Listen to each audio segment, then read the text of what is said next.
Peace and love, my brothers and sisters. How are y'all doing today?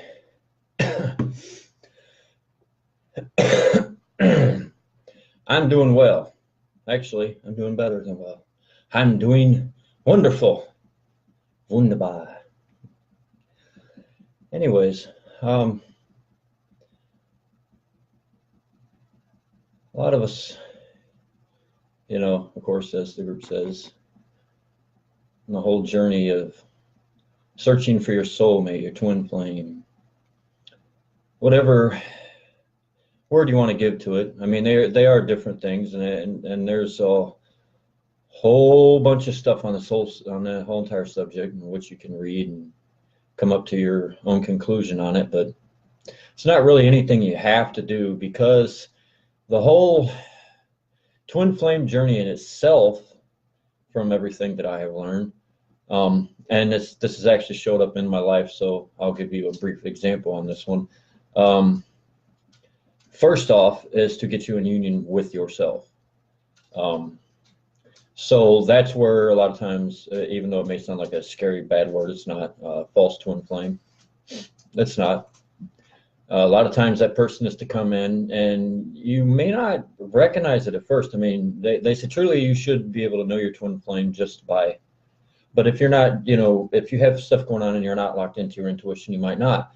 So what happens is you'll get a lot of synchronicity, and you'll swear down that's the person, but after a while you'll feel that it's not, and then you might feel let down. Don't feel let down. There is a reason that person stepped into your life. That's why I don't like the word false twin flame, because it makes it seem like the person. So maybe let's just say somebody there should trigger something, and this actually happened to me, and it kind of sucked in a way, because we made plans, but we still, we were far enough away from each other to where there was not, such a strong link that it was real bad. But she's older, and and a little bit older than me, and I'll be 47 this year. So we're both old enough to where we know enough to, not hang our hat on the whole thing, put all our eggs in one basket, so to speak. So made real good friends out of it. But that's, that is the thing that I want to get to. The big thing here is I posted this meme a couple years back that was pretty cool. That said, don't look for your soulmate, look for your soul mate. And that's the truth. Even my daughter, a lot of people say stuff like, you'll find that one when you're not looking. Well, there's a reason for it, and it's not quite that simple and just easy and so generic that you should go, hey, people say that and don't believe it.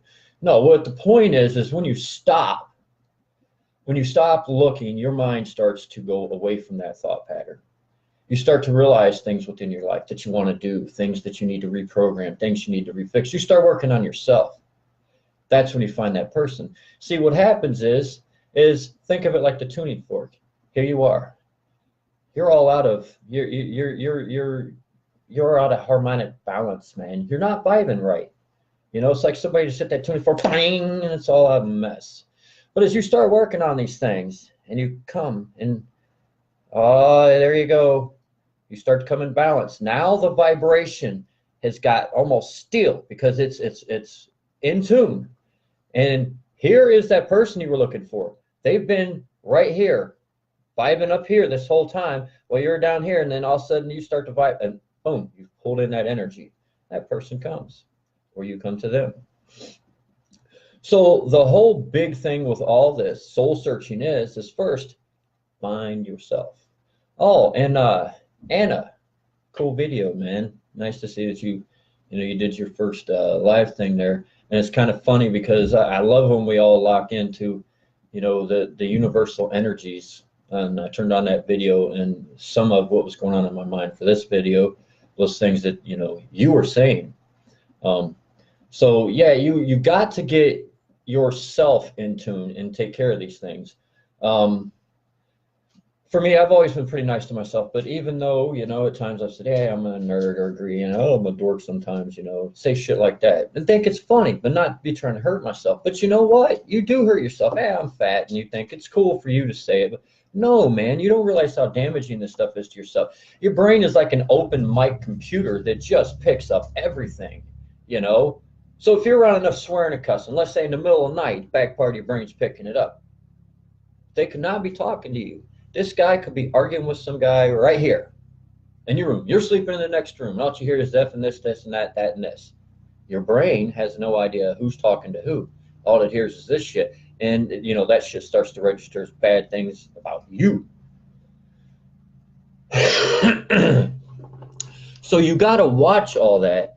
And what happened to me, okay, but I'm very, very, well, I used to be very sensitive to stuff because I'm deeply empathic, very deeply empathic. As a matter of fact, there's I was talking to somebody who's Native American. They gave me a word for it, you know, what they call it.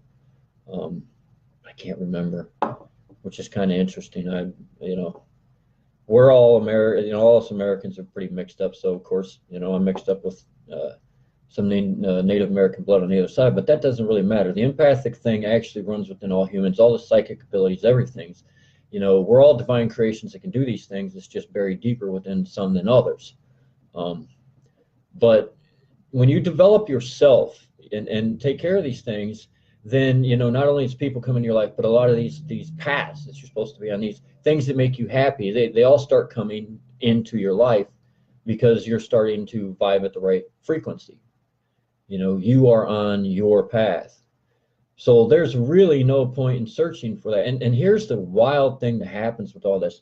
When you get to that point, see, I've been divorced, what, 10 years this year. I didn't even know that till a little bit ago. I was looking up some paperwork for something. I was like, well, I'll be damned. But anyways, I haven't been in a relationship with a woman like 6 years. Yeah.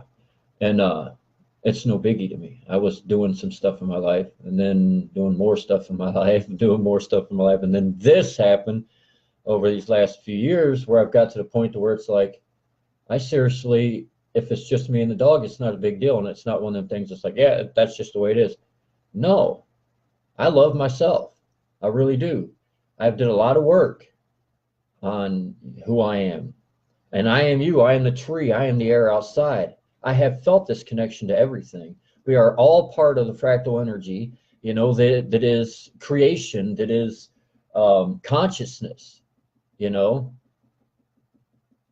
I've become one with all these things, and it's brought me to a better understanding of all. And in this process, I have actually had people from both sexes, what would be the right word? I don't want to say hitting up on me. That just sounds so goofy, but, you know, getting kind of, you know, googly about me. And I had it happen to some other friends too, who are light workers or waking people who work with people like this. And it came to me what was going on. It's that love within the, you know, the God, you know, the spirit within, that connection to, you know, creation, to the creator, to God, however you want to put that. And that's what happens when you get to that point. And I thought it was kind of interesting. So I actually did a video on it. I put it on YouTube and on Facebook to tell people that, because you ain't got to chase other people around to find that. What you're looking for is that within yourself, okay? The whole twin flame journey is to find yourself. But to have an actual twin flame is just a bonus with the journey. You see what I'm saying? And you find that when you return to yourself.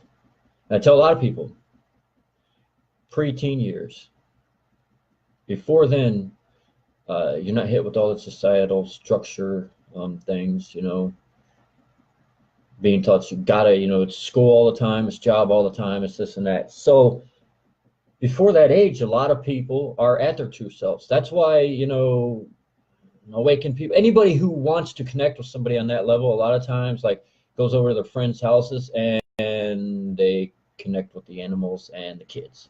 That's me. You know, I go to your house, you all start talking some stuff about what you did at work, what's on the TV. More than likely, I'm over here at the kids building Legos and rolling around with the dog. True to nature, true to spirit. That's the people I want to be around, you know. So you'll find a lot of times that within this journey, Think back to that person, you know, the inspirations, the dreams, imagination. Go back within. If you had a real good imagination growing up, go back within there and you'll learn something really cool. It's a neat trick. Your imagination is just not your imagination. This is your manifestation center, because see, your imagination is deeply linked with your heart and your passions. That's why when you was a little kid and you was playing, you had the whole world made up around you, you know, forests, castles, whatever it was in your little world.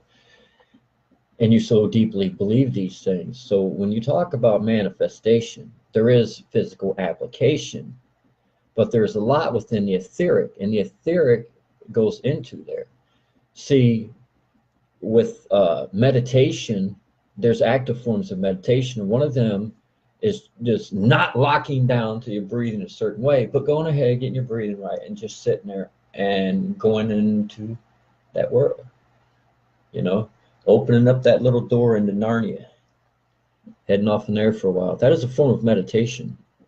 And I found that it's not only a form of meditation, and I have physically, without using physical means, just through the etheric, manifested literal things into physical existence right here through that form of manifestation alone.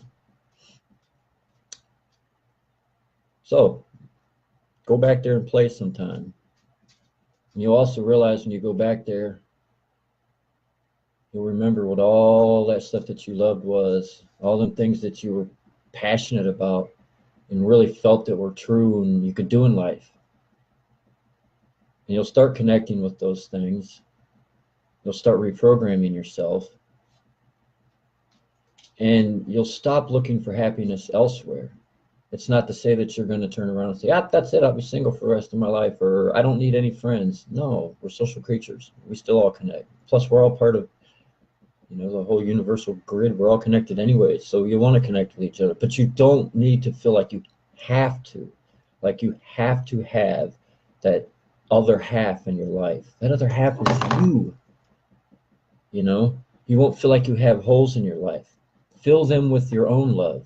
And then you are beneficial to those around you. Because how can you help anybody around you when you're whole, when you're not whole? When you've got, you know, rips and tears. They're too busy trying to patch you up.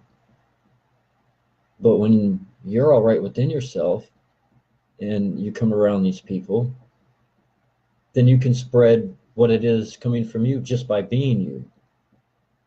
And your vibe alone will attract your tribe.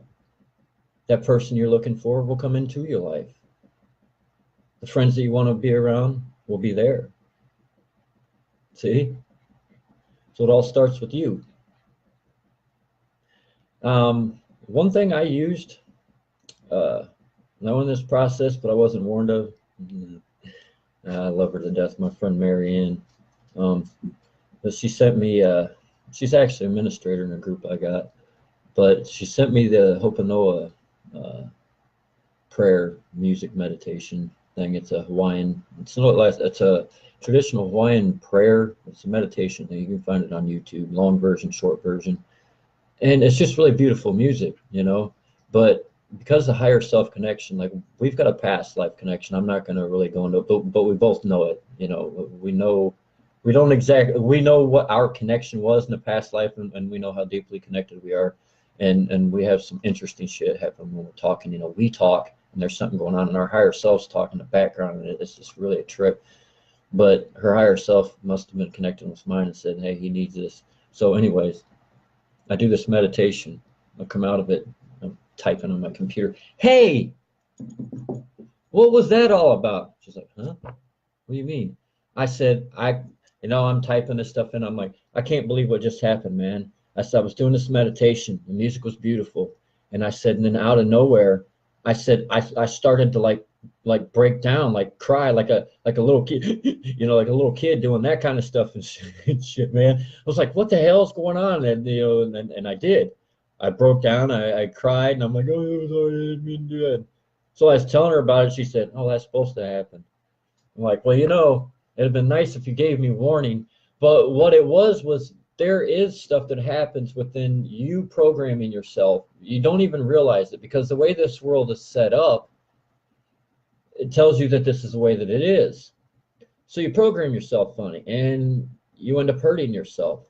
And when you finally get to a point where you're working on it good enough and releasing these things, that kind of stuff can happen. And it's not that big of a deal. But if you ain't, you know, if you have no idea this is going to happen, you think you're all right, you know, and this happens, you're like, what the hell? Because the last time I even got near crying like that, and it didn't happen for like 3 months, you know, because I was like moving. I had to plan a funeral, had to do a eulogy. My aunt just her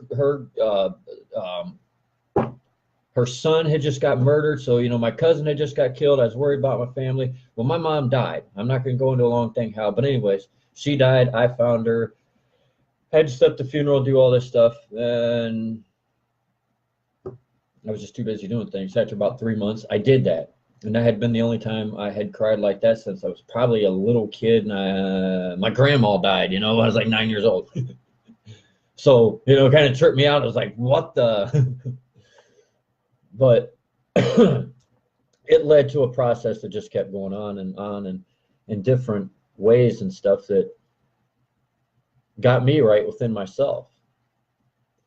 And at that point, stopped looking. I was even on a dating site, and man, I couldn't get off the dating site because I couldn't remember my password. So I just went on there and I was like, okay, well, I'll do something everybody will remember. So I put on the profile, hey man, you know, ignore what this world's telling you. They just want everybody to run around humping like rabbits, you know, and looking for people to date, and that just generates more money for all the people that's involved with all the stuff you're buying and the places you're going to with dating, you know, and eating up all your time, so you're not paying attention to what's, you know, real and you what you really want out of life and stuff, you know. And so the only people that's benefiting is them, you know, and I did that whole thing with find your soul, not your, you know, soulmate, that kind of thing. And I left it there. I ain't been back there, but if you ever go into Plenty of Fish and see my face, that'd be basically what you read on the profile. I thought it was kind of funny, you know, left my mark, I guess. But anyways, I'm gonna go ahead and get out of here. But yeah, even Anna was mentioning earlier, you know, these different step, you know, things as far as taking care of yourself, and some of what she said is, I'm telling you, when you go through this process, judgment is a huge one, and that's one that she mentioned. But that will actually fall away when you start to learn the difference between perception, judgment, you know, and why you're here and all these different things. Because you need to be able to perceive things in life like, go, that person's juggling knives over there, and I'm walking on their side of the road. I want to go over to the other side of the road because I don't want to get hit by knives. But you're not judging them. You're just perceiving a situation so you don't get hurt. Now, if you looked over and went, them's the craziest people on earth juggling knives. Well, now you have judged somebody. But you ain't got to worry about that stuff so much. If you start taking like these different steps that you need to reprogram yourself, you're no different than a computer in that process. You are crystalline energy, 70-some% water. Within that water, every part of you, you know, every little molecule has water, which is crystalline. You ain't no different than a computer. You can be reprogrammed. And once you do that, all this other stuff will fall away, because as you reprogram, it's not just the same as a computer. You reprogram it, but you reprogram yourself through divine intention. So you have this thing called all creation and universal energy and love and stuff that you're connected to. So you got like a badass mainframe server that's just full of love. You connect to that, and that's how you reprogram. And then all this stuff falls away. It's beautiful.